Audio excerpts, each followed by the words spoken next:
ભગવાને એક ગધેડાનું સર્જન કર્યું અને કહ્યું, તું ગધેડા તરીકે ઓળખાઈશ. તું સૂર્યોદયથી લઈને સૂર્યાસ્ત સુધી થાક્યા વગર તારી પીઠ ઉપર બોજો ઉઠાવવાનું જ કામ કરીશ. તું ઘાસ ખાજે, તને બુદ્ધિ નહીં હોય અને તું 50 વર્ષ સુધી જીવીશ. ગધેડો બોલ્યો, હું ગધેડો થયો એ બરાબર છે, પણ પ્રભુ 50 વર્ષનું આયુષ્ય ઘણું બધું કહેવાય. મને 20 વર્ષનું આયુષ્ય આપો ને. ઈશ્વરે એની અરજ મંજૂર કરી. ભગવાને કૂતરાનું સર્જન કર્યું અને કહ્યું, તું કૂતરો કહેવાઈશ. તું મનુષ્યોના ઘરની ચોકીદારી કરીશ. તું મનુષ્યનો પરમ મિત્ર કહેવાઈશ. તું એણે નાખેલા રોટલાના ટુકડા ખાઈશ અને તું 30 વર્ષ જીવીશ. કૂતરાએ કહ્યું, હે પ્રભુ, 30 વર્ષનું આયુષ્ય તો ઘણું કહેવાય. 15 વર્ષ રાખો ને. ભગવાને મંજૂર કર્યું. ભગવાને વાંદરો બનાવ્યો અને કહ્યું, તું વાંદરો કહેવાઈશ. તું એક ડાળીથી બીજી ડાળી પર જુદા જુદા કરતબ કરતો કૂદાકૂદ કરીશ અને સૌને મનોરંજન પૂરું પાડીશ. તું 20 વર્ષ જીવીશ. વાંદરો બોલ્યો, 20 વર્ષ તો ઘણા કહેવાય. પ્રભુ, 10 વર્ષ રાખો ને. ભગવાને મંજૂર કર્યું. છેલ્લે ભગવાને મનુષ્ય બનાવ્યો અને એને કહ્યું, તું મનુષ્ય છે. પૃથ્વી પર તું એકમાત્ર બુદ્ધિજીવી પ્રાણી હોઈશ.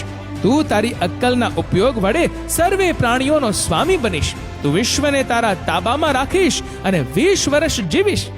માણસ બોલ્યો, પ્રભુ, હું મનુષ્ય ખરો, પણ 20 વર્ષનું આયુષ્ય ઘણું ઓછું કહેવાય. મને ગધેડાએ નકારેલ 30 વર્ષ, કૂતરાએ નકારેલ 15 વર્ષ અને વાંદરાએ નકારેલ 10 વર્ષ પણ આપી દો ને. ભગવાને મનુષ્યની ઈચ્છા સ્વીકારી લીધી. ત્યારથી માણસ પોતે માણસ તરીકે 20 વર્ષ જીવે છે. લગ્ન કરીને 30 વર્ષ ગધેડો બનીને જીવે છે. પોતાની પીઠ પર બધો બોજો ઉપાડી સતત કામ કરતો રહે છે.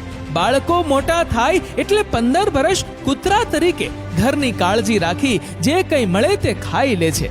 અંતે જ્યારે વૃદ્ધ થાય ત્યારે નિવૃત્ત થઈને વાંદરા તરીકે 10 વર્ષ સુધી એક પુત્રના ઘરથી બીજા પુત્રના ઘરે જઈને જુદા જુદા ખેલ કરીને પૌત્રો અને ભાણિયાઓને મનોરંજન પૂરું પાડે છે.